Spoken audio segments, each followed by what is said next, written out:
Oke. Baik. Bismillahirrahmanirrahim. Kita mulai ya acaranya. Assalamualaikum warahmatullahi wabarakatuh. Selamat pagi semuanya. Waalaikumsalam Waalaikumsalam warahmatullahi wabarakatuh. Waalaikumsalam warahmatullahi wabarakatuh. Oke. Selamat pagi semuanya. Ini perkenalkan, nama saya Diah Susanti. Saya akan bertugas sebagai moderator sekaligus MC pada pagi hari ini yang akan memandu jalannya acara tentang webinar kali ini yang berjudul Tips dan Triks Parafrase Sampai Lolos Plagiasi Turnitin berlisensi ya, bersama materi kita yang namanya Mbak Husnul Cipta. Nah, sebelum acara dimulai saya ingin menyapa teman-teman semuanya. Di sini apakah ada yang dari yang paling jauh dulu? Dari Sumatera ada? Ini. Saya dari Sumatera Utara, Kak.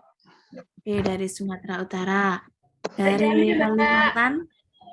Oke, dari Kalimantan? Kalimantan Timur, Kak. Bandung, Kak, Bandung. Oke, Kalimantan Timur ada. Dari Bandung ada ya?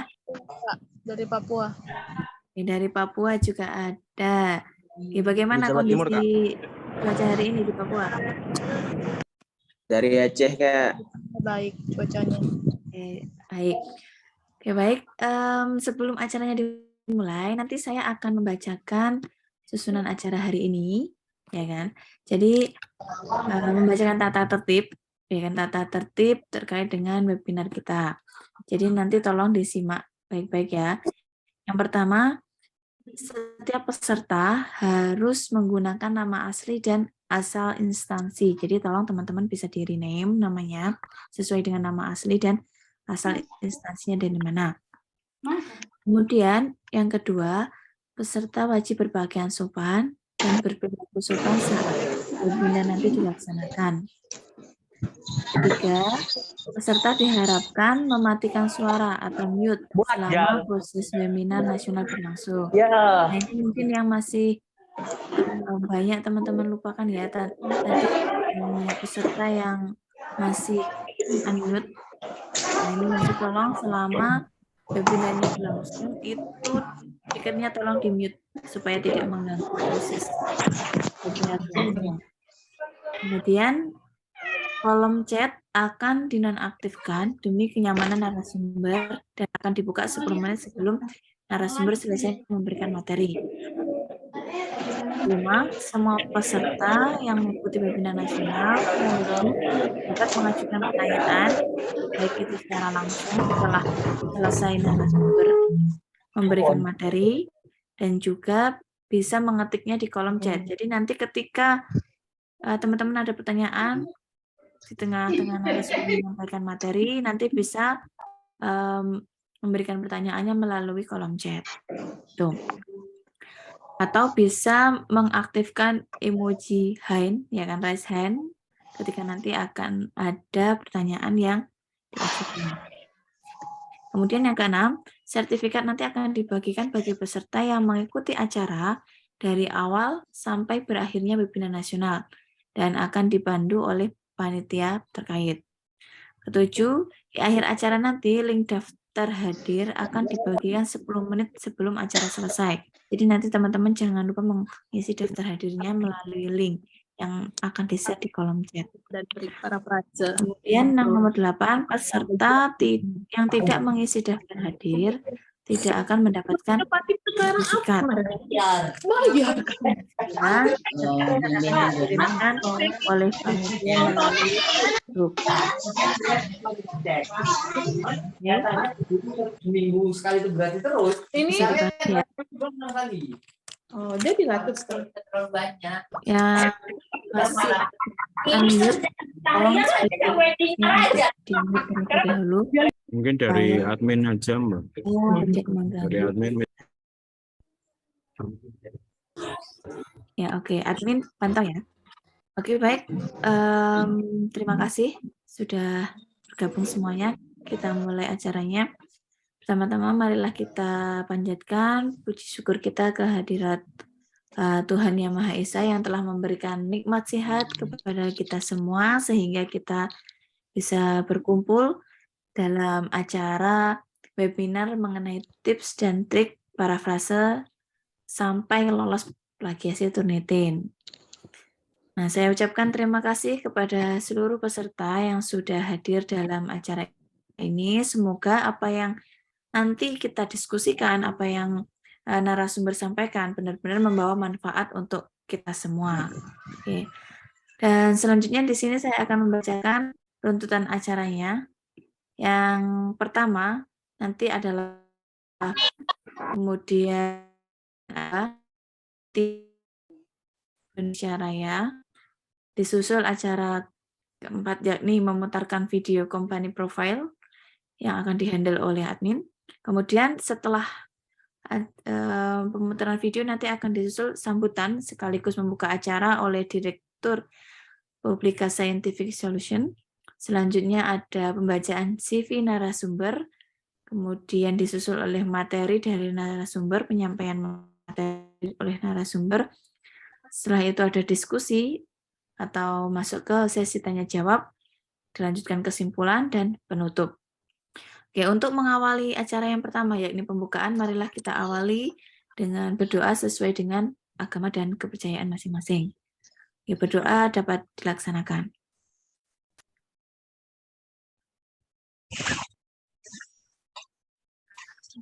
Oke, berdoa selesai. Semoga dengan doa tersebut nanti akan membawa kelancaran pada acara kita pada pagi hari ini. Baik, menginjak acara yang kedua, yakni menyanyikan lagu Indonesia Raya. Kepada admin, tolong untuk diputar ya videonya. Terima kasih.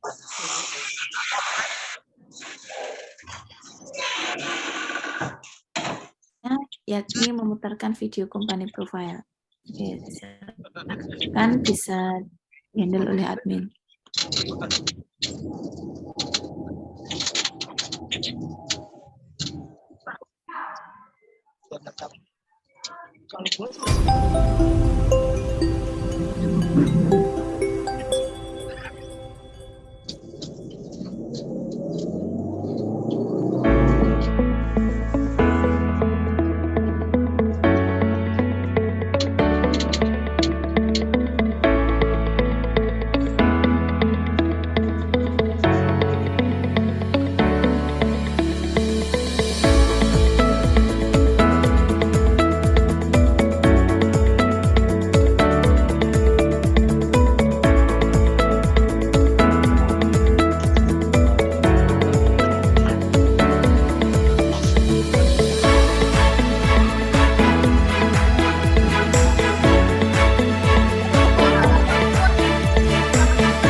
Tapi akhirnya kan jadi tukeran ya kalau dia gue lagi kabur dia.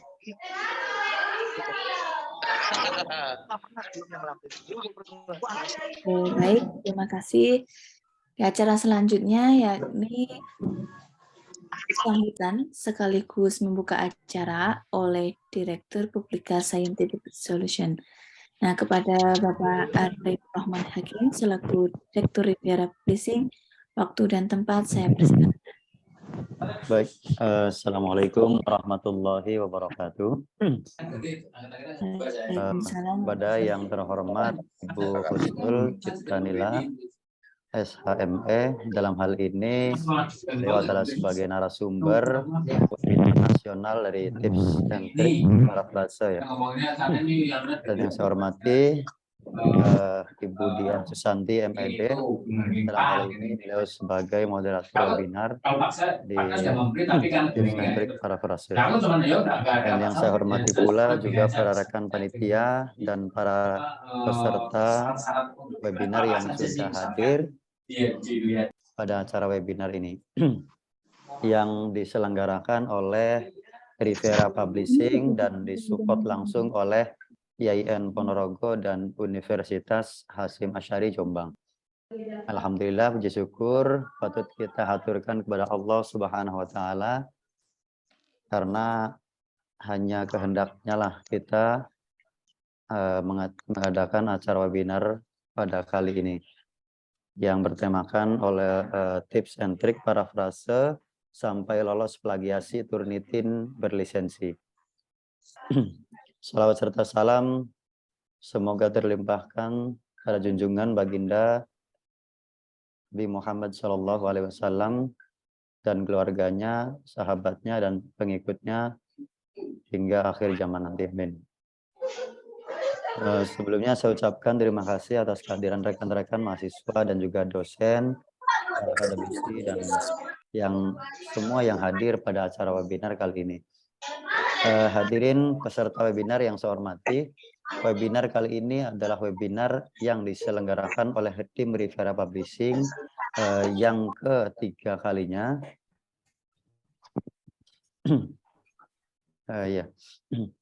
Nah, semoga acara webinar ini bisa bermanfaat bagi mahasiswa yang akan menyelesaikan tugas akhirnya, barangkali bisa menurunkan plagiasi dari tugas akhirnya, dan juga bagi dosen yang misalnya itu mau menurunkan hasil plagiasi dari hasil penelitian ilmiahnya. Oleh karenanya materi ini sangatlah penting untuk disimak dan dipahami teman-teman mahasiswa dan juga dosen. Silahkan bisa dipahami secara seksama. Hadirin para peserta webinar yang saya hormati, jangan sungkan nanti untuk ketika di akhir acara bisa bertanya, nanti bisa menggunakan raise hand ataupun nanti secara dipandu oleh Bu Diah. Itu saja yang bisa saya sampaikan. Akhir kata, saya mewakili panitia, mohon maaf jika ada banyak kesalahan dari berjalannya acara webinar kali ini. Saya buka acara webinar kali ini dengan bacaan basmalah. Bismillahirrahmanirrahim. Semoga bisa bermanfaat. Saya tutup. Wabillahi taufiq wal hidayah. Assalamualaikum warahmatullahi wabarakatuh. Waalaikumsalam warahmatullahi wabarakatuh. Baik, terima kasih atas sambutan dan opening speech-nya Bapak Arif Rahman Hakim. Yang menginjak acara ke selanjutnya yakni pembacaan CV narasumber. Oke, sebelumnya saya ingin menyapa Mbak Cipta. Apakah sudah join? Sudah bisa ya, Bu, ya? Ya, oke. Nah, ini ya teman-teman, materi kita hari ini yakni ada nama lengkapnya itu adalah Mbak Husnul Ciptanila Yuni, KSHME. Nah, beliau ini lahir di Madiun 11 Juni tahun 1990.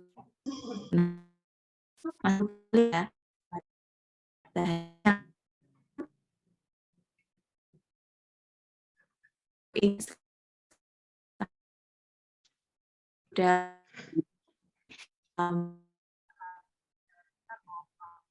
dengan mulai dari awal sampai akhir, mulai dari bagaimana pembuatan baik, seperti itu, bagaimana menulis yang baik dan benar itu seperti apa. Beliau ini sekarang menjadi seorang dosen, ya kan, di universitas yang ada di Jawa Timur, gitu kan. Nah, untuk nomor HP-nya yakni 0822 4484 8534. Nah, lulus magister dari IAIN Ponorogo jurusan Ekonomi Syariah pada tahun 2003. Zolim. Pada tahun 2019 dia lulusan S1 dari dan Sunan Ampel Surabaya jurusan Hukum Ekonomi Syariah. Nah, untuk pelatihan profesionalnya pada tahun 2018, beliau ini mengikuti pelatihan kemahiran hukum yang diselenggarakan oleh WINSA. Kemudian pada 2019 telah mengikuti praktek pengembangan kompetensi penguatan laboratorium perbankan syariah, gitu. Dan sebelumnya juga sudah sempat menulis beberapa jurnal, ya kan? Yang paling terakhir itu terbitan tahun 2022, tahun kemarin ya. Judulnya Implikasi terhadap Regulasi Pemekaran Ekosistem Securities Crowdfunding Syariah Pasca COVID-19. Ya, jurnal ini diterbitkan oleh Ekonomi Islam. Nah, nanti teman-teman bisa membaca tulisan dari Mbak Ciptanila ini, gitu. Nah, untuk konferensi dan seminarnya, ini Mbak Cipta ini termasuk dosen yang aktif ya, aktif melakukan kegiatan seminar maupun menjadi pembicara, gitu kan. Yang terakhir ini pada tahun 2022, Mbak Ciptanila ini mengikuti internasional seminar mengenai hukum dan hak asasi manusia Republik Indonesia. Kemudian sempat menjadi speaker dalam acara HEI cabang Ponorogo tentang latihan khusus Kohati, gitu. Nah, ini profil singkat tentang Mbak Husnul Ciptanila. Nah, untuk detailnya bagaimana nanti bisa menghubungi secara langsung dengan Mbak Ciptanila. Oke, acara selanjutnya yakni langsung saja kita masuk ke materi dan narasumber. Oke, waktu dan tempat saya persilahkan kepada Mbak Husnul Ciptanila. Baik, terima kasih kepada Budia karena sudah mempersilahkan saya. Sebelumnya nanti perkenalkan bisa panggil saya dengan Cipta, karena kalau misalkan panggilnya Husnul Ciptanila kepanjangan, nanti singkat saja bisa panggil Cipta. Ya, saya selesai S2 itu tahun 2002, bulan Juli wisuda, kemudian sekitar 3-2 minggu baru kelar ijazahnya, kemudian apply di beberapa tempat, dan kebetulan kecantolnya ada di Jawa Timur juga, di Jombang, kayak gitu, di Universitas Hasyim Asy'ari. Singkatnya seperti itu. Nah, sebelum saya jadi dunia ke akademisi, saya juga dipraktisi di perbankan kurang lebih selama 3 tahun. Jadi seperti itu, jadi S2 sambil di perbankan. Nah, sepertinya kalau kita membahas tentang Turnitin ini sangat luas dan sangat membosankan, apalagi ketika sudah selesai tugas akhir dan dicek untuk berapa plagiasinya, dan kebetulan keluarnya tinggi, dan itu menjadikan kebingungan dan kesedihan yang amat-amat begitu. Nah, sebetulnya kalau plagiasinya hasilnya tinggi itu bukan akhir dari segalanya, tetapi ini mulainya untuk kita untuk terus berproses agar menciptakan sesuatu yang diinginkan, seperti itu. Biasanya kalau di banyak tempat itu sekitar 25% di bawahnya atau 20% di bawahnya, seperti itu. Nah, kalau untuk gimana tips dan triknya dari saya mungkin nanti setelah akhir dari PPT ini, karena untuk tips dan triknya beberapa masing-masing sudah mempunyai kan ya. Jadi saya hanya sharing pengalaman saya. Sebelumnya dari tugas akhir sampai penulisan jurnal artikel itu selalu memakai Turnitin.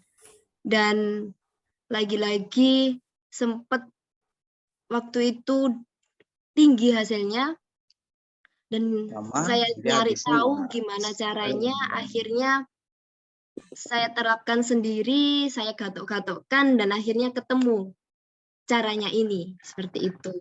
Nah, bisa mulai slide dari awal. Ini ada plagiasi dalam penulisan artikel ilmiah. Bisa langsung, oh ya. Nah, ini adanya kecurangan di dunia ilmiah banyak yang terjadi ketika kita menuliskan tugas ilmiah, banyak kecurangan, artinya kita modifikasi dari berbagai penelitian terdahulu. Terus, nah, jadi merupakan perekayasa, pemalsuan, atau plagiarisme yang dapat terjadi saat proses pembuatan proposal, pelaksanaan, penilaian hasil penelitian, atau dalam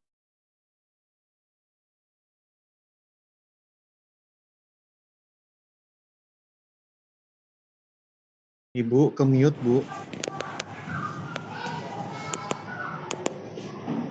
Oke. Mohon maaf. Oke, nyampe sini. Plagiarisme dalam penulisan. Atau kita mulai dari awal aja ya? Kemudian mulai dari mana ya, Mbak? Lanjut aja. Oke, lanjut aja ya. Dari awal. Dari awal, iya. Oke, dari Lanjut ini. aja, Bu. Oke, kecurangan di dunia ilmiah ini merupakan perekayasaan, pemalsuan, atau plagiarisme yang dapat terjadi saat proses pembuatan proposal atau pelaksanaan penilaian hasil penelitian atau dalam pelaporan hasil penelitian. Jadi, kecurangan di dunia ilmiah ini banyak macamnya. Jadi, sangat-sangat banyak yang terjadi lah pokoknya di dunia akademisi kalau untuk kecurangan di dunia ilmiah ini. Lanjut slide ketiga.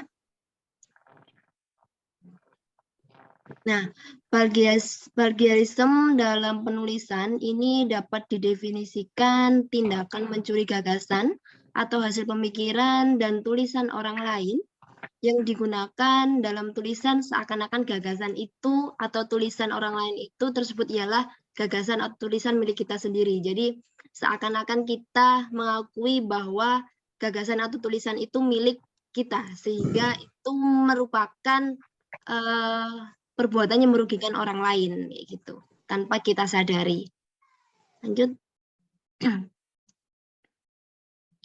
Nah, ini ada klarifikasi plagiarisme ditinjau dari aspek yang dicuri, itu ada gagasan, substansi, kata-kata, atau kalimat sebagainya. Ada juga kesenjangan, sengaja ataupun tidak sengaja. Nah, ini proporsi 70%, 30-70% atau kurang 30%. Nah, individu sumber atau plagiarisme atau bahan sumbernya interlingual. Lanjut. Nah, ini ada beberapa contoh plagiarisme. Yang pertama itu dari gagasan, pengulangan penelitian yang telah dilakukan sebelumnya atau diizinkan dalam dunia kedokteran. Kemudian melakukan penelitian pada kelompok yang berbeda dari segi gender, umur, ras, lokasi, respon individu.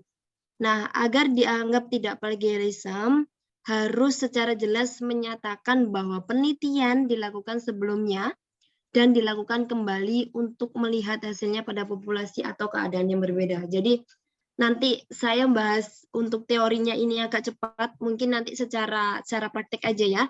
Lanjut ke yang halaman selanjutnya. Nah, ini plagiarisme atau plagiarisme kata atau per kalimat, mengutip secara langsung, melakukan parafrase atau penulisan gagasan orang lain tanpa mencantumkan sumbernya. Nah, menggunakan kata-kata seseorang penulis tanpa menyatakan bahwa tulisan merupakan kutipan atau rujukan menggunakan tanda kutip. Menyampaikan versi sendiri tanpa menyatakan sumbernya. Nah, ini beberapa mode yang digunakan ketika kita plagiarisme. Jadi misalkan kita mengutip gagasan, ditulis sumbernya harus jelas dari mana. Kalau kita ngambil dari jurnal online, HTTP-nya sumbernya harus dicantumkan juga di daftar pustaka. Oke, lanjut.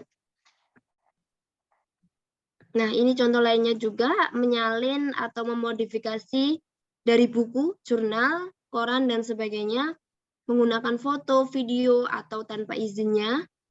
Jadi kalau misalkan kita ada gambar, tabel, kayak gitu-gitu di artikel ataupun jurnal, skripsi, tesis, disertasi, pasti juga menyantumkan sumber gambarnya di bawah, tabelnya juga disantumkan. Nah, menggunakan hasil kerja mahasiswa lainnya dan menyatakan sebagaimana milik sendiri, dianggap plagiarisme dan bisa juga dikenal dengan sebagai kolusi. Lanjut.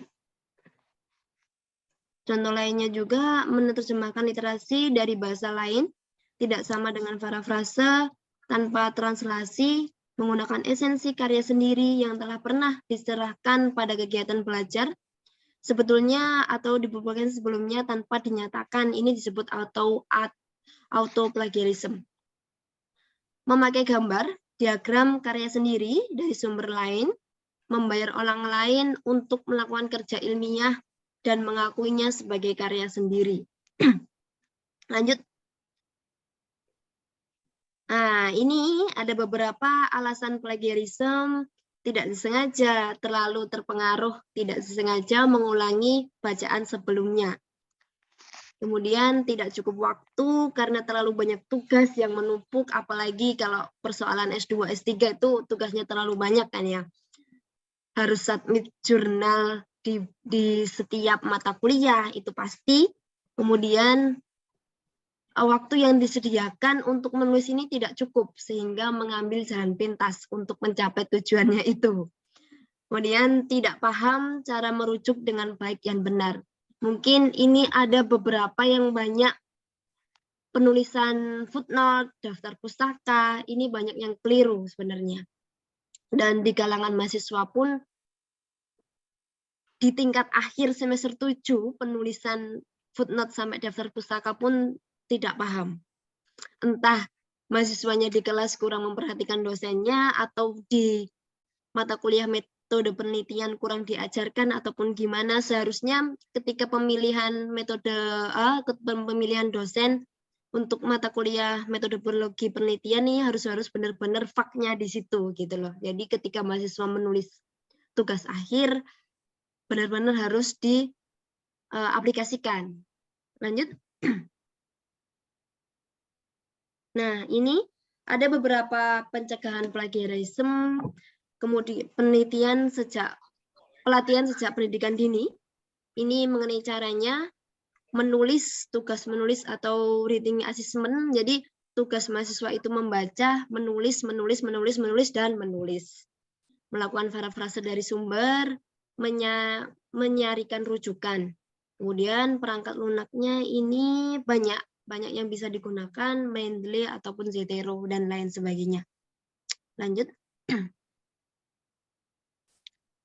Oke, satu kali lagi cara menghindari plagiarisme, rangkumlah tulisan orang lain, gunakan parafrase itu lagi-lagi, cantumkan sumbernya jangan lupa. Kemudian setiap kali menggunakan gagasan atau tulisan orang lain itu cantumkan sumbernya.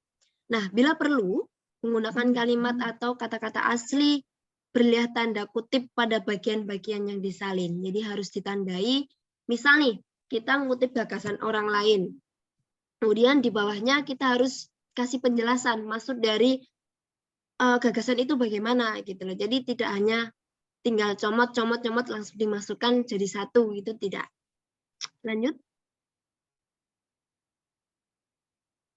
Nah, ini ada langkah-langkah untuk melakukan parafrase. Yang pertama, baca berulang hingga mengerti sepenuhnya.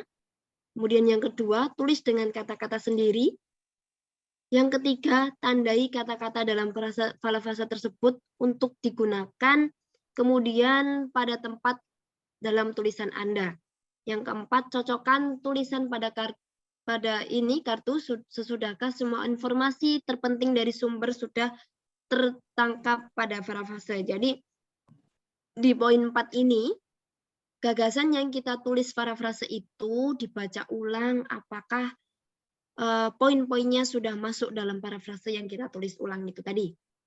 Yang kelima, kalau memakai kata-kata atau istilah asli, beri tanda kutip, kemudian bila panjang gunakan huruf kecil dan digunakan inden. Yang keenam, catat sumbernya. juga halaman pada kartu catatan itu. Jadi di footnote itu ada sumbernya apa, nama, judul, terbitan di mana, halamannya berapa harus dicantumkan benar-benar. Lanjut.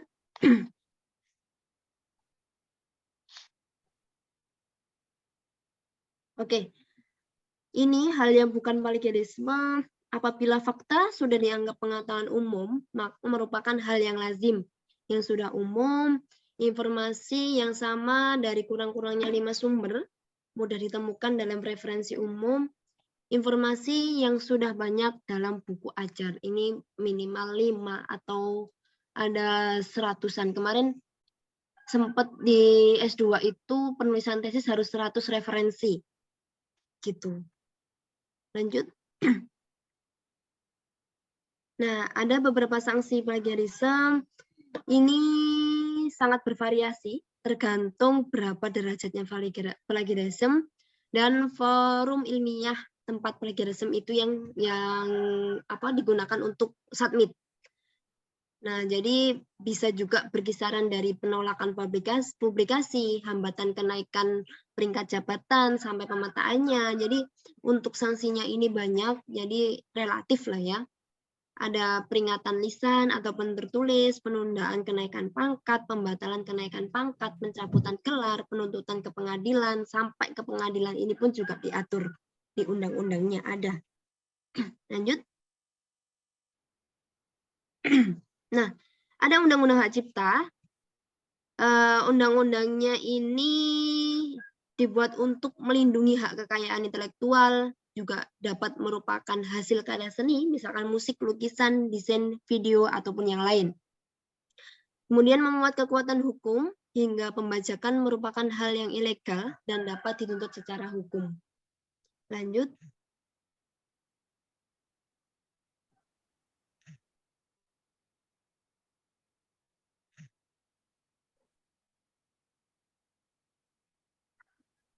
Bisa admin lanjut.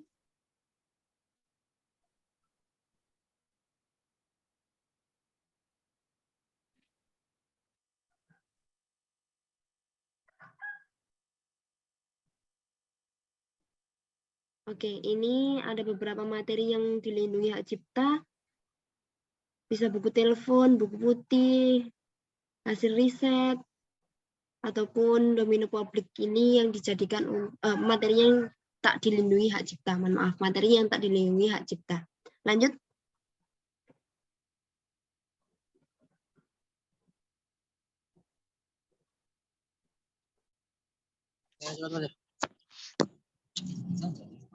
Pak.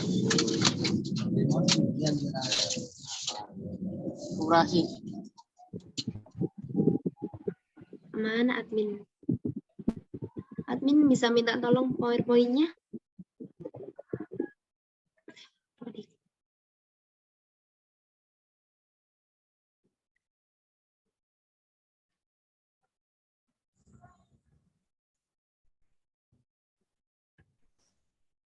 Lanjut di slide selanjutnya. Nah, ini fakta yang dilindungi, mungkin langsung aja next. Nah, simpulan. Nah, jadi bila kita meminjam milik orang lain, itu berupa kata-kata, gagasan, teori, ataupun pendapat, meskipun sudah melakukan parafrase dan aturan pengutipan, nyatakan dan tuliskan sumbernya. Itu penting. Lanjut. Nah, ini sepertinya PowerPoint saya yang lama ya. Ada yang saya terakhir kirim?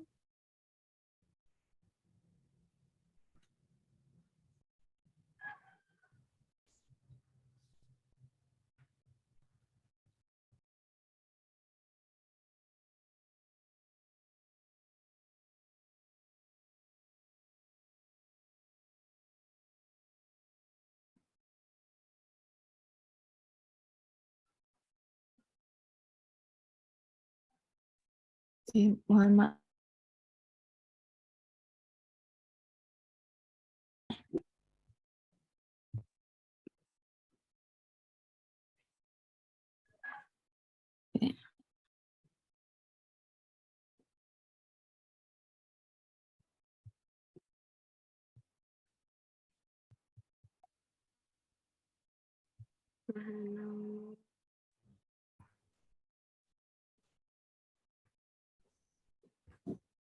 Nul, silakan di-share sendiri ya, sudah dijadikan admin. Oh. Sebentar.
Ya.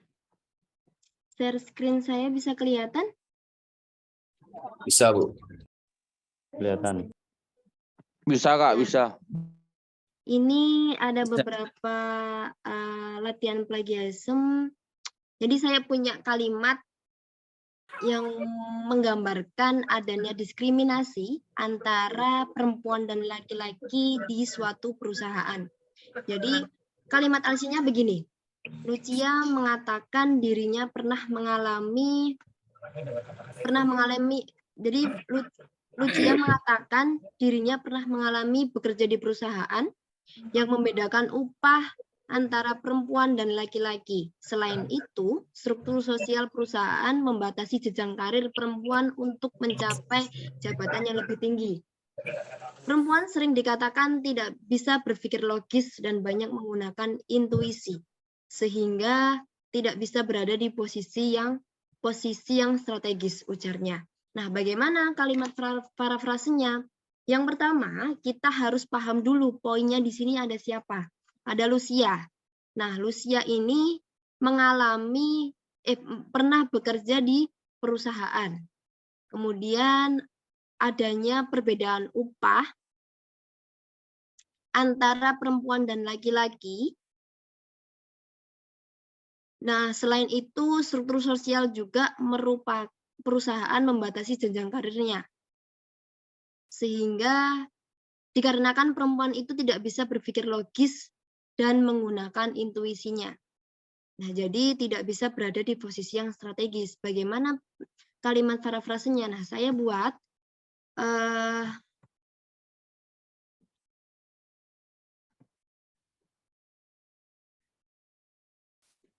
saya tulis begini.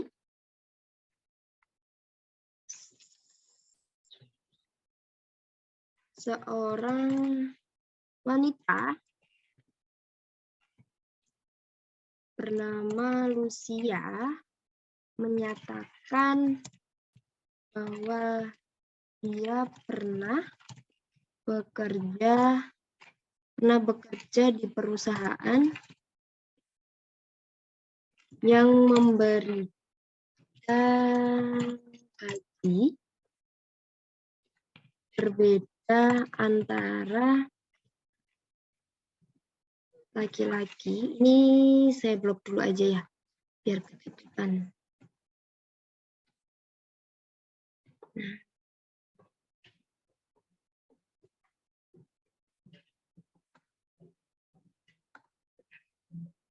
Seorang wanita bernama Lucia menyatakan bahwa dia pernah bekerja di perusahaan yang memberikan gaji berbeda antara laki-laki dan perempuan.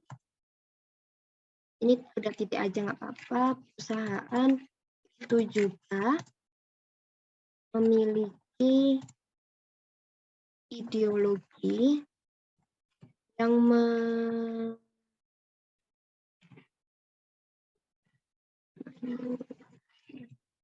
menyulitkan perempuan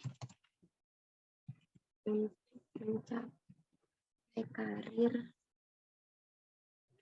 yang tinggi. Menurutnya, banyak orang percaya bahwa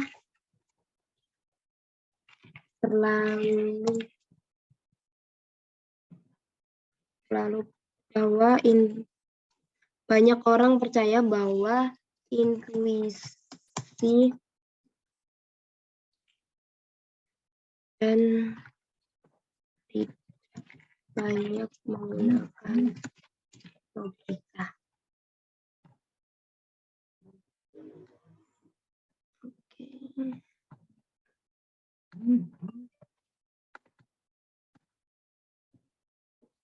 Nah,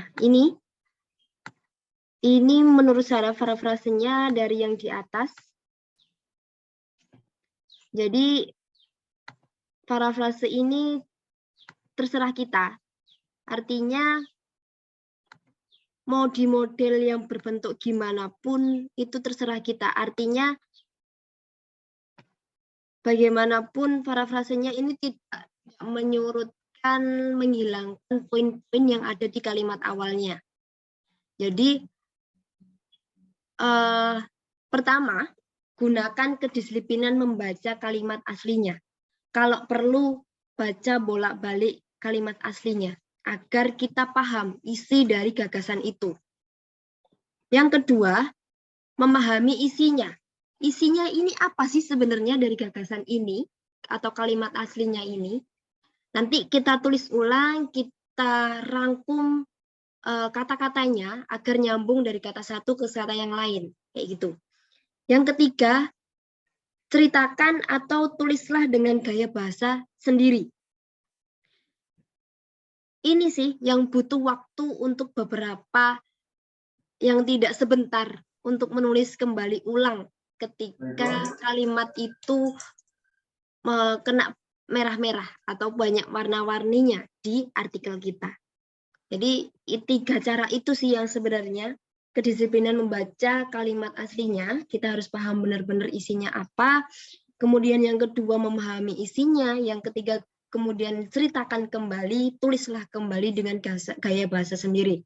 Jadi dari contoh saya yang saya bikin ini banyak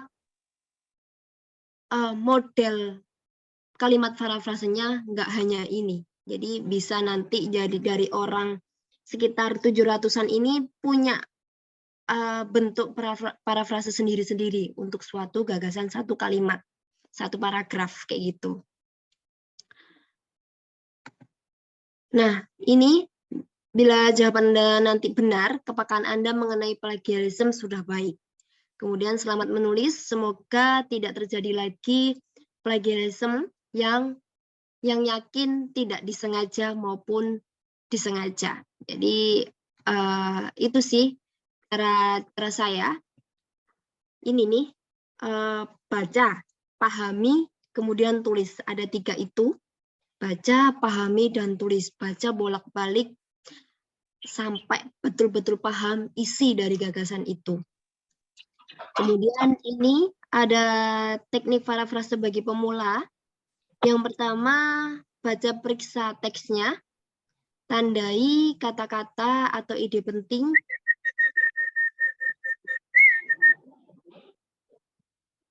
Dalam teks yang dibaca, tandai pakai warna merah ataupun warna apa, enggak masalah.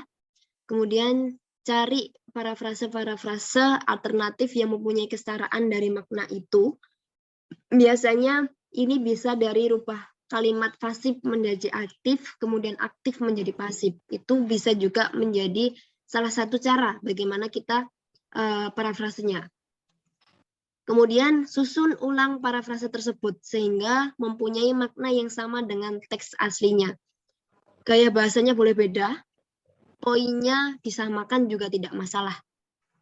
Kemudian simplikasi dari kalimat itu bagaimana. Nah ini parafrase, masuk nama pengarangnya juga bisa. Kemudian restage ini menulis kembali, evaluasi atau sintesis. Nah, dari sini ini secara manualnya, ada juga yang secara biasanya teman-teman itu memakai parafrase online, kayak gitu. Ada beberapa webnya itu parafrase OI atau banyak di Google. Kemudian ada juga yang memakai translate 4 bahasa ataupun 5 bahasa di Google Translate. Caranya gimana? Copy aja paragraf yang terkena plagiasi merah-merah atau warna-warni itu. Copy di Google Translate, kemudian rubah ke bahasa, misal ke Indonesia. Indonesia awalnya ke bahasa Jerman atau ke Prancis, itu sampai 4 atau 5 kali. Nah, pasti itu nanti tatan bahasanya berubah. Ada yang tidak nyambung, itu pasti. Maka dari itu kita harus terampil menggunakan skill kita di situ. Jadi atur ulang mana yang tidak sesuai dengan kata-kata, yang kata-kata satu dengan kata selanjutnya, mana yang tidak sesuai, kita ganti. Kuncinya dari saya yang pasti yang paling atas itu telaten. Kalau kita telaten, semuanya pasti selesai. Seperti itu. Pokoknya telaten, sabar untuk menulis, membaca, pasti selesai ke tujuan itu. Gitu kalau saya, simple, tapi untuk dilakukannya butuh tenaga yang kuat untuk melakukannya itu. Dan kemauan yang pasti. Itu dari saya. Selebihnya saya kembalikan ke moderator. Mbak Dia.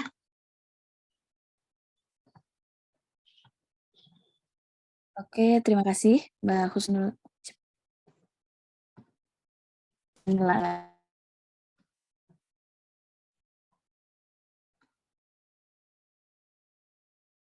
Maaf tadi itu nggak tahu ya.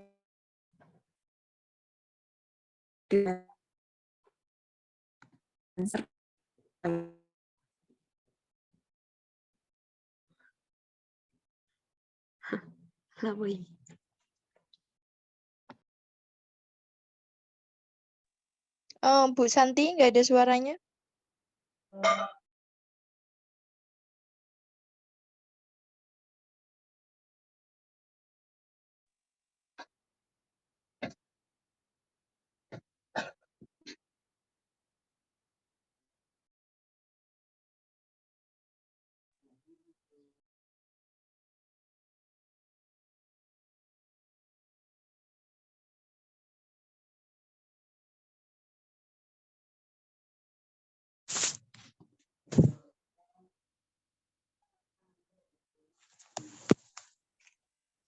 Oke, Bu Husnul, nggak apa-apa diambil aja dulu. Ini kayaknya kendala sinyal ya, Bu Santinya.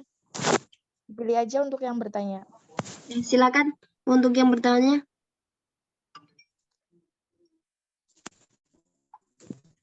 Bebas, kita mau sharing apapun dipersilahkan. Artinya saya di sini juga belajar. Siapa tahu teman-teman punya cara untuk menuntaskan Turnitin ini.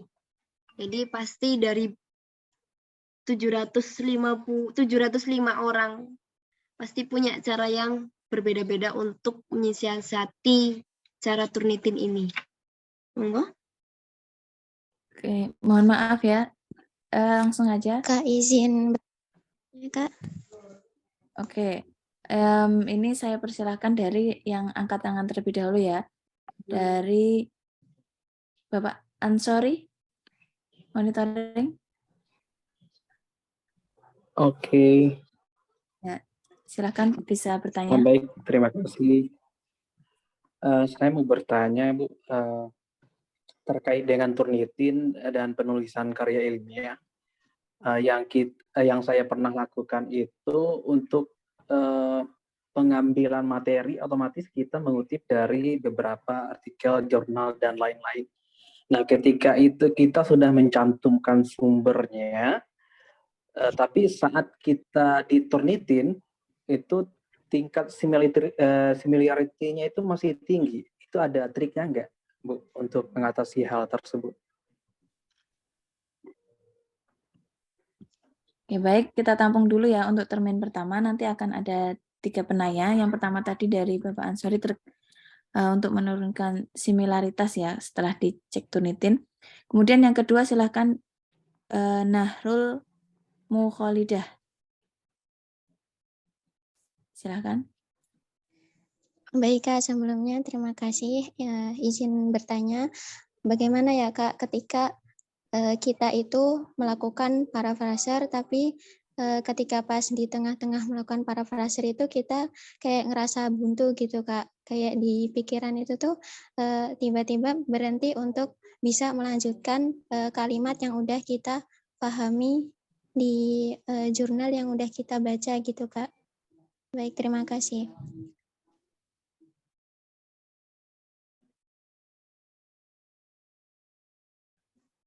Oke, berarti yang kedua tadi untuk apa kayak kalau di tengah-tengah misalkan kita idenya buntu gitu ya.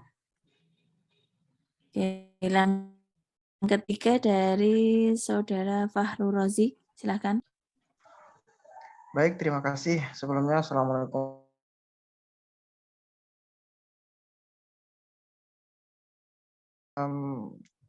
Apa ada landasan ketika kita misalkan nanti melakukan yang namanya parafrase ini dengan kata yang memang sudah dari sumber aslinya, begitu. Misalkan kita ambil di bukunya nih atau di jurnal atau lain sebagainya.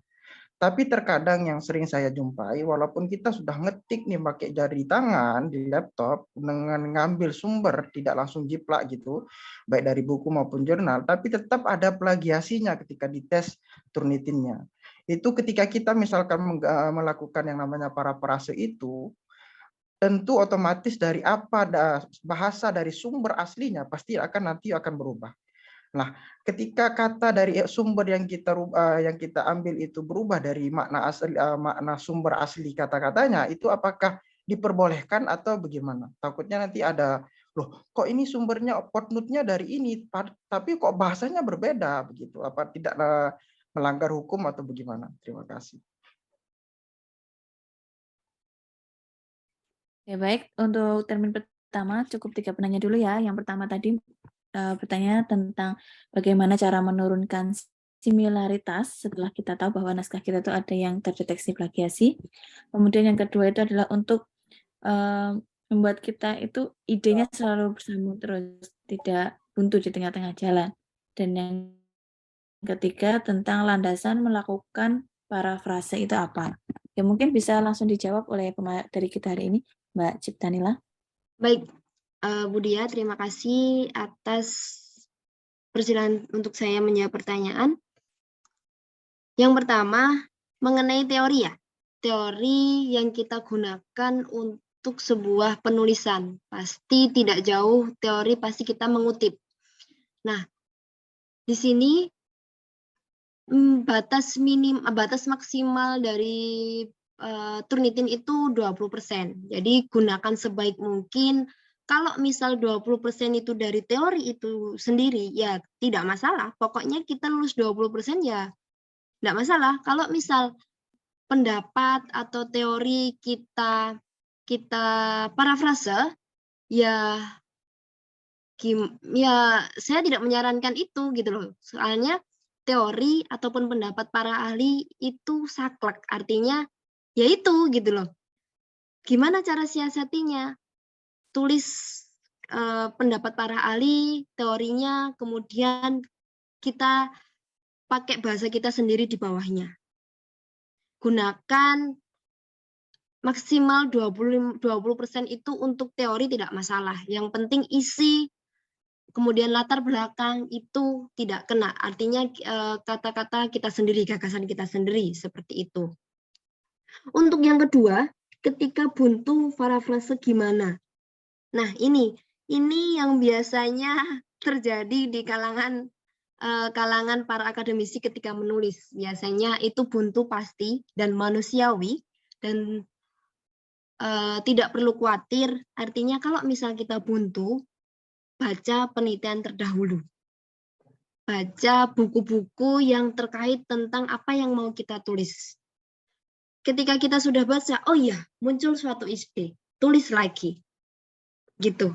Jadi sebisa mungkin kalau kita mengerjakan tugas akhir, jangan sekali-sekali satu hari kita tidak menulis. Artinya kalau kita satu hari berhenti menulis, ya seterusnya akan berhari-hari untuk kita berhenti menulis gitu loh. Jadi usahakan satu hari itu menulis meskipun satu paragraf. Gitu kalau saya. Entah itu menulis apapun, pokoknya tulis aja. Siapa tahu di akhir nanti jadi satu jurnal. Lebih-lebih kita submit ke OJS yang sama dengan keilmuan kita seperti itu. Kalau buntu gimana? Baca penelitian terdahulu, baca buku. Kalau buntu istirahat dulu nggak apa-apa, baca lagi, tulis lagi. Itu aja pokoknya kerjaan akademisi itu. Nggak, meskipun banyak kerjaannya juga sih. Kemudian yang ketiga, jadi begini. Turnitin ini kan juga buatan manusia. Cara kerjanya gimana? Cara kerjanya Turnitin ini kan dia berbasis database. Artinya tulisan dari koran, artikel, skripsi, tesis, disertasi, semuanya ini masuk di Turnitin, masuk di database-nya. Nah, ketika tulisan kita diturnitin terus kena warna-warni, ya itu berarti artinya tulisan kita sudah ada yang memakai. Artinya kata-kata yang ada di parafrasa atau turnitin pun itu kena. Artinya gimana? Sudah tertampung di database itu. Jadi jadi ini buatan manusia dan tidak juga disalahkan juga. Manusia kan tempatnya juga salah. Artinya ya gimana minimalisir kesalahan itu menjadi di bawah 25% atau 20%. Kalau sekarang kebanyakan 20% di bawahnya ya. Kayak gitu. Mungkin itu dari saya. Semoga bisa menjawab kegelisahan dari 3 poin ini. Saya kembalikan ke moderator. Oke, baik, sudah terjawab ya. Jadi dari 3 pertanyaan tadi. Oke, selanjutnya karena ini masih banyak yang raise hand, berarti ini teman-teman masih banyak yang penasaran terkait dengan cara parafrase itu seperti apa.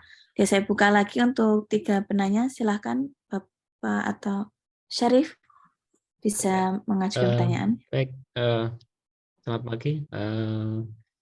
Saya mau nanya tadi sebenarnya terkait dengan cara kerja Turnitin ya. Jadi sebenarnya lebih ke teknis sih sebenarnya tadi. Awalnya itu cuman tadi udah dijelaskan, walaupun basicnya sebenarnya pertanyaan saya mengarah ke cara kerja Turnitin secara basic program dari programmer gitu kan. Dia kan pakai kunci-kunci bahasa program. Nah itu tadi udah disebutin teman apa-apa. Yang kedua gini, Mbak. Bagaimana cara kita mengutip ayat atau undang-undang yang itu tidak boleh diparafrasekan gitu. Nggak mungkin kan sebuah ayat Al-Qur'an gitu dirubah tidak sesuai teks aslinya. Itu bagaimana cara mengakalinya gitu. Secara akademik itu, atau undang-undang yang nggak boleh itu dirubah sama sekali, nggak mungkin gitu. Walaupun pemahamannya sama. Ayat pun sama. Apalagi ayat Al-Quran, nggak mungkin dong kita parafrase secara pemikiran kita, nanti bisa salah tafsir gitu. Nah mungkin bagaimana caranya? Mungkin terima kasih. Assalamualaikum warahmatullahi wabarakatuh. Oke, baik. Itu pertanyaan dari Bapak Syarif tadi tentang bagaimana mengutip Al-Quran atau undang-undang yang kita tidak boleh merubah redaksinya. Oke, yang kedua, silakan dari Mbak Anggi Angelina. Bisa mendengar suara saya, Mbak Anggi Angelina? Bisa, Kak. Silakan. Izin ya, Kak. Gini, bagaimana ini kan saya udah sempat nih mengerjakan sebuah paper dengan mengambil informasi dari beberapa jurnal gitu. Nah, ketika di Turnitin ini kayak error gitu, kayak Turnitinnya itu kayak kata ber gitu, atau kata-kata yang gimana gitu, Kak. Terus gimana sih, Kak, yang Kakak bilang tentang kutipan-kutipan yang ada di daftar pustaka? Tadi saya lihat ada kayak daftar pustaka yang menyatakan plagiarisme tuh ini gitu, Kak. Bisa dijelasin nggak, Kak? Terima kasih. Oke, baik. Yang tentang ini ya, kutipan sama daftar pustaka ya, Mbak Anggi? Iya, Kak. Oke. Oke, saya catat dulu. Nah, oke, baik. Selanjutnya masuk ke pertanyaan ketiga dari Saudari Tusi Sulistiawati. Silahkan. Baik, terima kasih atas waktunya. Yang pertama saya ingin menanyakan apakah satu file yang sama jika diturnitin dengan login yang berbeda, hasilnya akan sama. Pertanyaan kedua, apakah ada pengaruh kalau di bagian bawah Turnitin ada exclude quotes, exclude bibliografi, dan exclude matches ini apakah pengaruh? Soalnya saya on kan untuk exclude quotes ini nilai Turnitinnya lebih tinggi daripada tidak kita on kan. Demikian, terima kasih. Oke, baik. Untuk sesi ini 3 pertanyaan terlebih dahulu ya. Saya ulangi lagi. Yang pertama tadi adalah pertanyaannya mengenai bagaimana cara kita mengutip ayat Al-Quran atau Undang-Undang Dasar supaya tidak terdeteksi plagiasi. Kemudian yang kedua adalah kutipan dalam daftar pustaka itu bagaimana nanti supaya juga tidak terdeteksi plagiasi kan. Dan yang ketiga, apakah satu file itu ketika kita cek Turnitin melalui 2 akun itu menghasilkan hasil plagiasi yang sama. Gitu. Oke, baik, silahkan bisa dijawab oleh Mbak Cipta. Oke, terima kasih Mbak Dia. Jadi yang pertama, ini terkait Al-Quran dan undang-undang. Ya, ini menarik pertanyaannya. Betul, ketika kita mengutip ayat Al-Quran, hadis, ataupun undang-undang, itu tidak boleh diparafrase lagi-lagi. Karena itu sudah paten, istilahnya begitu. Nah, gimana cara menyiasatinya? Kembali lagi, kita mempunyai kapasitas itu 20%, jadi maksimalkan di situ. Nah, kalau untuk ayat Al-Quran, ayatnya atau artinya? Kalau misal ayat Al-Qurannya ini tidak kena plagiasi, tidak kena warna merah-merah sepertinya. Saya terakhir kemarin ngecek dan beberapa melihat dari punya mahasiswa yang bimbingan ke saya, itu ayat Al-Qurannya tidak terkena warna merah-merah. Itu. Nah,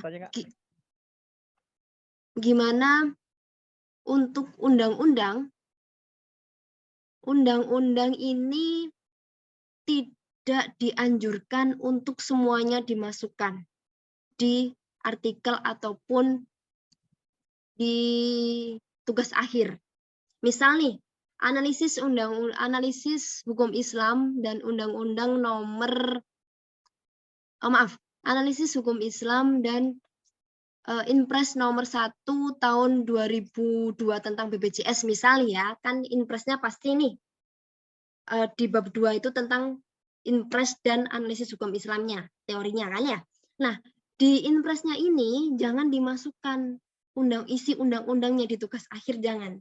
Tapi apa? Tapi makna isi dari undang-undang atau Inpres itu apa yang dimasukkan di teori. Jadi lagi-lagi perlu digarisbawahi, undang-undang di sini jangan dimasukkan di skripsi atau di tugas akhir karena bakalan kena plagiasi dan itu tidak dianjurkan oleh pembimbing ataupun dosen-dosen. Seperti itu, Pak. Oke. Yang kedua, kutipan dan daftar pustaka. Ini maksudnya cara mengutip atau cara menulis daftar pustaka. Seperti itukah?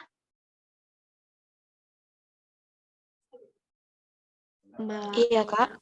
Oh, gitu ya. Cara mengutip dan daftar pustaka. Oke, saya punya beberapa. Saya juga ingin bertanya, Mbak. Silakan melalui moderator, silakan.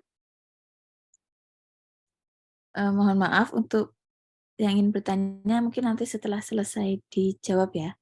Nanti saya buka sesi pertanyaan lagi.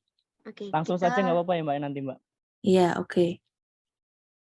Nanti, mohon maaf, lanjut di kutipan dan daftar pustaka. Saya punya contohnya untuk penulisan daftar pustaka. Sebentar, saya carikan.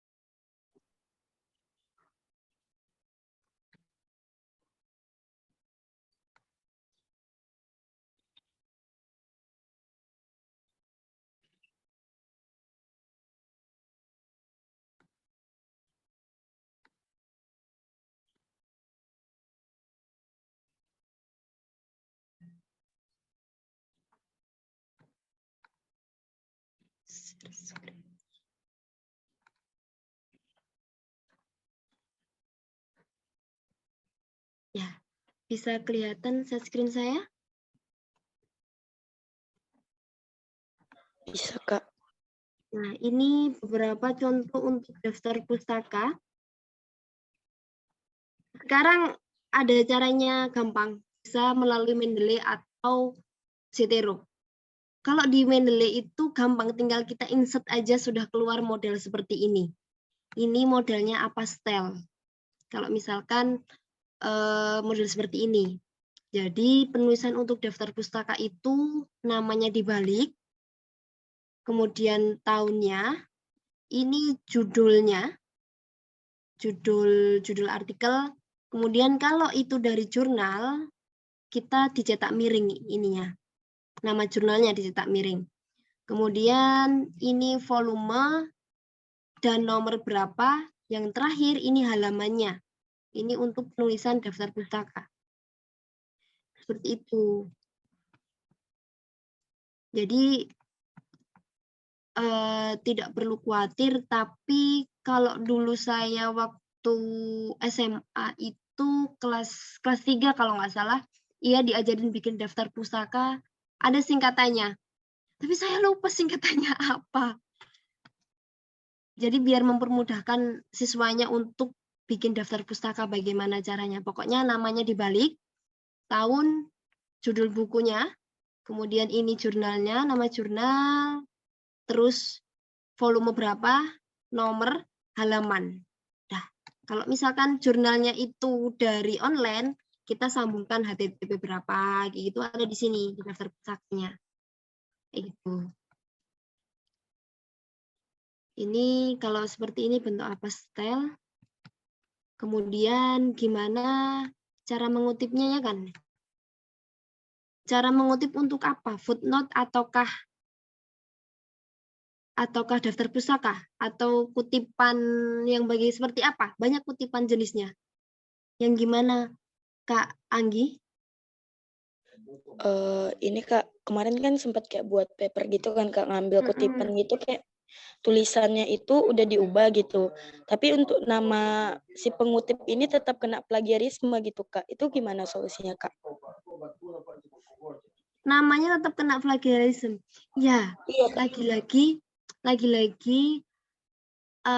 ini buatan manusia, jadi cara kerjanya Turnitin itu semuanya apapun bentuk karya ilmiah masuk di Turnitin. Jadi kayak misal nama kita, namanya orang yang nulis itu pasti kena Turnitin. Jadi nggak masalah itu kena namanya. Pasti kan lagi-lagi kita punya kapasitas 20% itu loh. Jadi manfaatkan. Nama orang kan kita nggak bisa parafrase kan? Ya sudah biarkan. Gitu. Yang penting tidak lebih dari 20% itu. Seperti itu. Terakhir Kak, ini Kak mau tambahan dikit. Itu kalau misalnya saya mengambil sebuah sumber, apakah ketika kita membuat karya ilmiah itu kita masukin sumber tersebut Kak? Iya, sumbernya harus entah itu berupa footnote di bawah atau berupa endnote atau berupa body note, itu harus sumbernya ditulis. Kadang dosen pembimbing itu jeli. Ini misalkan berupa definisi gitu ya. Kadang ada mahasiswa yang tidak menyantumkan footnote-nya atau sumbernya. Padahal itu jelas-jelas definisi, misal artinya apa itu ekonomi syariah kayak gitu. Itu pasti kan bukan pendapatan kita kan, pendapat orang pendapat buku ataupun tulisan orang lain. Jadi sumbernya harus ditulis. Entah itu footnote, endnote ataupun body note. Seperti itu. Baik, terima kasih banyak, Kak. Oke, terima kasih. Kemudian yang ketiga, Mbak Dia saya dibantu untuk yang ketiga ini pertanyaannya bisa diulang? Ya. Pertanyaannya yang ketiga tadi adalah ketika kita ngecek satu file dalam 2 akun. Nah, itu apakah akan memunculkan hasil Turnitin yang sama atau berbeda? Itu. Terus yang kedua adanya yang di bawah tulisan on off itu ya? Iya, betul, Kak. Ya, baik. Benar. Ketika kita, misal nih, kita kan difasilitasi untuk cek Turnitin di kampus. Ketika kita coba cek di luar, pasti hasilnya berbeda. Pasti itu. Entah berbeda 1%, 2%, itu pasti. Untuk alasannya sampai sekarang saya masih belum bisa menemukan alasan yang pasti, masih meraba-raba. Seperti itu. Biasanya kalau di kampus itu yang diakui Turnitin dari kampusnya itu sendiri, dari luar tidak diakui. Makanya sampai ada sekarang bagian yang untuk ngecek Turnitin itu ditandatangani pas hasilnya berapa persen, itu ditandatangani oleh akademik ataupun pihak yang mengeceknya biar benar-benar valid itu ditunjuk dari fakultas. Karena sekarang mahasiswa pun punya websitenya Turnitin tuh punya. Jadi dikomersialkan. Misal nih saya punya websitenya Turnitin. Itu kalau nggak salah bayarnya per tahun itu 150 sampai 200.000. Nah, itu kan sangat kecil sekali gitu loh. Untuk sekelas mahasiswa ataupun sekelas dosen. Nah, uang 200.000 ini bisa buat patungan beberapa orang untuk mendaftarkan web Turnitin. Gitu. Nah, untuk on off-nya di bawah itu sangat berpengaruh.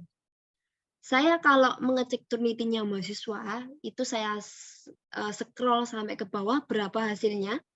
Kemudian saya lihat on off-nya itu. Memang benar, ada juga yang diaktifkan on off-nya, itu tetap hasilnya tinggi. Karena apa ya? Karena tinggal nyomot, tinggal memasukkan. Jadi itu memang berpengaruh juga.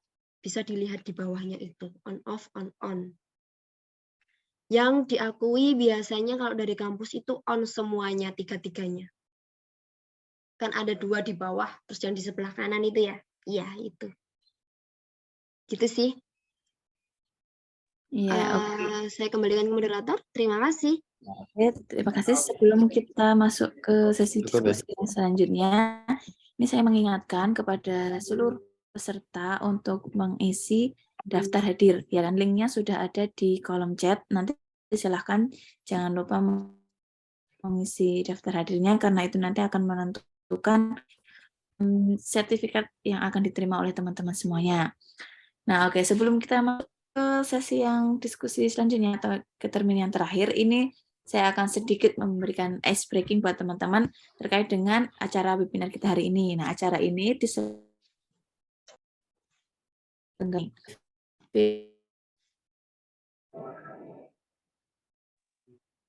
Bu Santi, suaranya maaf nggak kedengeran. Ya, oke. Gimana, sudah terdengar dengan jelas? Izin bertanya, Bu Moderator. Iya, oke. Sebentar ya.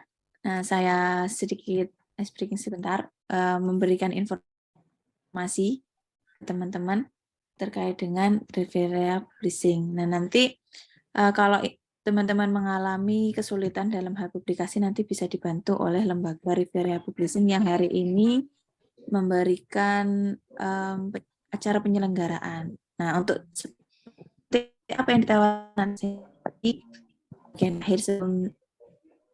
Oke, karena ini adalah sesi tanya jawab yang terakhir, jadi saya akan membuka 3 penanya lagi, yakni yang pertama nanti akan disampaikan oleh Khairul Rahman, dan yang kedua tadi ada Mas Yusuf Amrullah kalau nggak salah ya.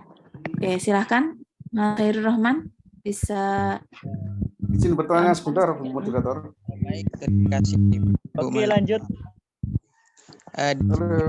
Pertanyaan saya agak ya, masih dalam tahap penulisan buku fiksi gitu. Dalam kalimat yang saya kutip itu mengambil kutipan dari sebuah media YouTube, yang mana media YouTube tersebut itu melalui pendengaran gitu kan. Pertanyaannya, bagaimana cara menulis sumber atau daftar pustaka yang mana tadi referensinya itu diambil dari media YouTube, dan apakah boleh gitu, dan apakah boleh untuk langsung gitu. Oke, saya ambil poinnya, cara menulis daftar pustaka jika sumber referensinya dari YouTube ya. Oke, itu yang pertama. Kemudian yang kedua, Izin bertanya. dari siapa? Mas. Karena aku dulu tadi, Mas. Iya, mohon maaf. Tadi ada Mas Yusuf Amrullah ya. Tolong bisa dimulai.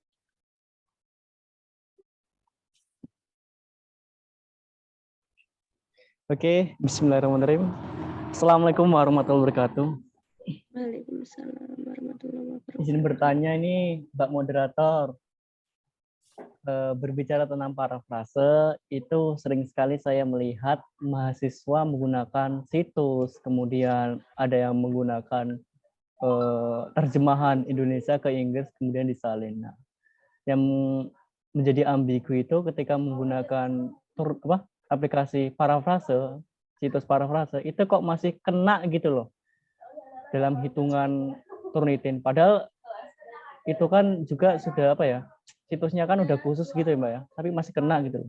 Selanjutnya lagi ketika kita memparafrase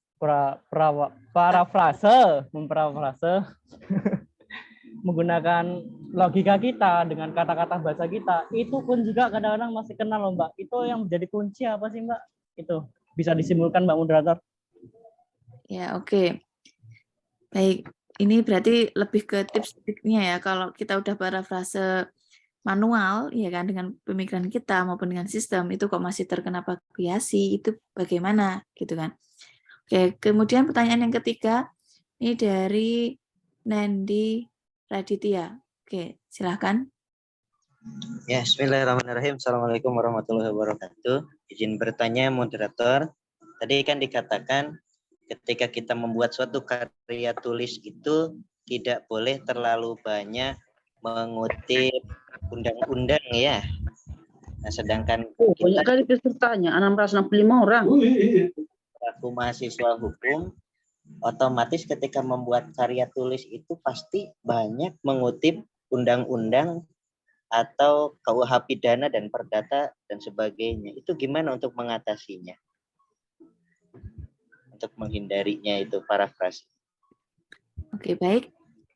Saya simpulkan ya, yang pertama tadi pertanyaannya tentang bagaimana cara menulis sumber referensi kalau diambil dari YouTube. Kemudian yang kedua adalah tips dan triks supaya tidak terdeteksi plagiasi meskipun kita sudah dilakukan parafrase baik itu manual maupun dari sistem. Terus yang ketiga tadi kalau misalkan kita terpaksa harus mengutip undang-undang, nah itu supaya tidak terkena plagiasi bagaimana? Ya, silahkan bisa dijawab oleh pemateri kita Mbak Cipta. Baik, terima kasih Mbak Dia. Pertanyaan menarik untuk ketiga-tiganya. Saya coba mulai dari yang pertama, mengenai penulisan sumbernya berasal dari YouTube. Saya coba untuk share screen. Kita tulis bareng-bareng. Misal nih, punya saya YouTube-nya ya. Ini Ciptanila, A-nya itu siapa? A-nya itu nama depan. Tergantung entah Anggi, entah Agusta siapa, itu pokoknya tetap dibalik. Kemudian ini tahun publish-nya, tahun apa sih? Tahun terbitnya YouTube itu ada tanggalnya juga, misal November tanggal 5. Ini dikurung, tulis YouTube, kemudian mohon maaf, ini judulnya apa? Misal Yoga Morning Fresh. Ini di titik, baru ditulis YouTube. Nah, ini baru HTTP-nya. Dikasih link-nya, di copy. Kemudian ini titik. Terus yang dicetak miring mana? Yang di italik. Ini yang di italik, judulnya YouTube. Kemudian YouTube sampai linknya ini ditebalkan. Seperti itu. Ini untuk menulis sumbernya dari YouTube. Yang kedua, izin menyanggah dulu. Gimana? Semisal ya, itu namanya kayak on the spot itu apakah langsung ditulis on the spot atau gimana gitu? Namanya gimana? Kurang jelas? Kayak semisal channelnya itu kan on the spot atau apalah gitu yang tidak mencantumkan nama gitu. Itu apakah langsung ditulis kayak on the spot atau gimana gitu? Misal namanya tidak nama terang gitu, misal nama-nama ala-ala gitu ya? Iya, seperti itu. Iya, tulis aja sesuai YouTube-nya. Di situ kan di YouTube misal nih, apa saya perlu buka YouTube ya? Bentar, saya buka YouTube dulu. Mohon maaf interupsi, Mbak. Gimana waktu ya?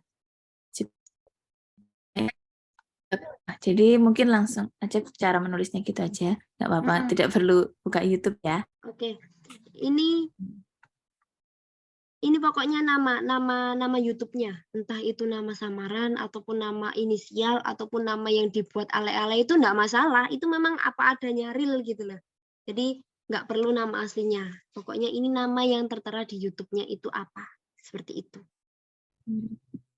Terus Mbak Dia saya dibantu untuk nomor 2. Oke, yang nomor 2 tadi adalah kembali lagi ke tips dan triknya. Kita sudah berusaha untuk paraphrase menggunakan pemikiran kita dan juga menggunakan situs online, tapi kok masih tetap terdeteksi, itu bagaimana? Ada cara lain lagi nggak kayak gitu? Oh, untuk cara lainnya sudah menggunakan paraphrase online dan 4 bahasa atau paraphrase kita manual. Cara paraphrase yang pertama. Untuk cara lainnya saya belum menemukan, tapi cobalah ketiga-tiganya ini dicoba. Pasti hasilnya turun banyak. Dan saya mencoba sendiri untuk beberapa kali artikel ataupun jurnal ataupun tugas akhir. Saya coba caranya 3 ini, saya kombinasikan ke misal 1 jurnal. Itu saya coba ketiga cara ini. Dan memang hasilnya turun banyak. Maksimal lah artinya. Ada juga yang 16% saya pernah, 2% saya pernah. Seperti itu. Tapi ya itu, lagi-lagi harus telaten, harus sabar. Nggak masalah untuk cek berapa kali pun. Nggak masalah ya. Artinya kalian benar-benar untuk parafrase itu sendiri. Jadi untuk sekali parafrase langsung bisa langsung online itu tidak ada, harus benar-benar sabar dulu. Memang harus butuh telaten kalau untuk saya kuncinya. Ya, Itu sih. oke. Untuk Oke, yang yang ketiga Mbak Dia? Tadi terkait dengan kalau misal kita terpaksa mengutip undang-undang, nah itu nanti bagaimana? Tidak Oh ya, terdeteksi. ini biasanya banyak yang di kalangan hukum ataupun yang jurusan hukum itu pasti analisisnya analisis yuridis, analisis undang-undang, analisis normatif kayak gitu, itu pasti bahannya undang-undang. Caranya bagaimana? Ya kembali lagi Jangan semuanya undang-undang tuh langsung dimasukkan plek. Misal nih pasal 1, tulis aja pasal 1 apa. Dimasukkan ke Word, ke jurnalnya. Kemudian kita gagas sendiri di bawahnya. Kita punya kapasitas 20%, itu digunakan. Jadi jangan sampai undang-undang itu kita parafrase. Kayak gitu sih. Cuman itu aja sih. Nggak ada untuk tipsnya khusus untuk ini. Gitu. Ya, oke. Baik teman-teman semuanya, saya kira jawaban dari Mbak Cipta Nila ini sudah benar-benar wakili ya pertanyaan dari teman-teman tadi, bagaimana sih tips-triknya dan lain sebagainya. Mulai dari kalau kalimat kita supaya tidak terkena plagiasi itu caranya bagaimana. Nah, bisa dengan kita berlatih ya, dengan kita berlatih menulis setiap hari itu nanti akan mengasah kemampuan kita dalam melakukan parafrase, terutama dengan membaca. Semakin banyak kita membaca, nanti juga akan semakin memperkaya kosakata dalam pemikiran kita, dan tulisan kita itu juga akan semakin tajam. Kalau misalkan kita sudah benar-benar mentok gitu kan, atau istilahnya nggak bisa lagi mikir, nah kita bisa menggunakan situs-situs online yang membantu parafrase dan juga ditranslate menjadi 4 bahasa tadi. Nah kalau masih mentok lagi, nah teman-teman bisa meminta atau menyalurkan idenya itu melalui Riveria Publishing. Nah, jadi lembaga Riveria Publishing ini nanti akan membantu teman-teman dalam publikasi ilmiah. Apa yang ditawarkan? Yang pertama, nanti akan membantu publikasi jurnal nasional yang sudah memiliki ISSN. Kemudian yang kedua akan membantu publikasi jurnal nasional Sinta 3-6 gitu kan. Ini pasti bermanfaat sekali bagi teman-teman kalangan akademisi. Kemudian yang ketiga nanti juga akan membantu publikasi dalam jurnal internasional DOAJ maupun yang sudah terakreditasi oleh terindeks oleh EBSCO. Dan yang keempat nanti Riviera juga akan membantu mengasistensi publikasi jurnal internasional Scopus Q2 sampai 4. Jadi banyak sekali yang ditawarkan oleh Riviera Publishing ini tadi. Jadi teman-teman silahkan nanti bisa menghubungi Saudara Arif ya, ketika ingin melakukan asistensi publikasi. Nah, itu tadi webinar kita hari ini. Jika masih ada pertanyaan tentang bagaimana parafrase, nanti bisa langsung menghubungi ataupun bisa langsung oleh Khusus Janila. Oke, terima kasih atas partisipasinya teman-teman hari ini, dan jangan lupa untuk mengisi absensi untuk mendapatkan sertifikat. Link referensinya, Ya, nanti linknya masih belum dapat. Mohon dikirimkan linknya, Mbak. Di tempat saya belum muncul ini. Linknya nanti bisa diakses di bagian chat ya. Nah, itu. Untuk materi? Untuk materi nanti akan langsung di-share oleh panitia. Jadi nanti akan di-share panitia melalui grup. Begitu. Oke, baik. Bu, untuk materi ini sudah selesai, Bu? Apa ada materi lagi? Oke, sudah selesai, Pak. Jadi untuk sesi ini sudah selesai. Oh, tak kira masih ada sesi materi lagi. Oke, sudah cukup. Makasih, Mbak. Ya, terima kasih, Akhiron. Sampai ketemu ke acara webinar selanjutnya. Saya tutup. Wassalamualaikum warahmatullahi wabarakatuh. Waalaikumsalam Salam. Terima kasih. Waalaikumsalam warahmatullahi wabarakatuh. Jangan lupa follow, like, komen, bagi WA. Waalaikumsalam. Motor sakalangkong tresan. Khair. Aneh sehat, antum gimana? Motor sarangkong. Ya paduh. Info bang. Halo. Ya kosong semua ini kayaknya. Cek.